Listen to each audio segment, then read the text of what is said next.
Hi folks, Dr. Jeff here from Ear Care Specialist. Thanks for joining me.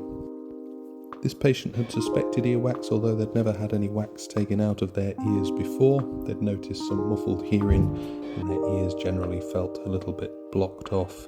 They were also getting problems with water trapped in their ears after a shower. Anyway, we look in, we can see there's a large dark cluster of wax there.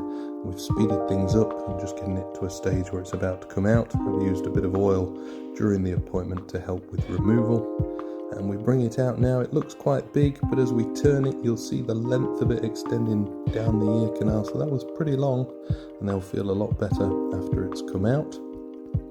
We'll now just go back in and check the health of the ear, and the eardrum looks good. It's intact. You'll see a little cone of light reflex, and the wax is gone, so their hearing will be much improved, and that blocked off sensation will have vanished. Thanks for watching.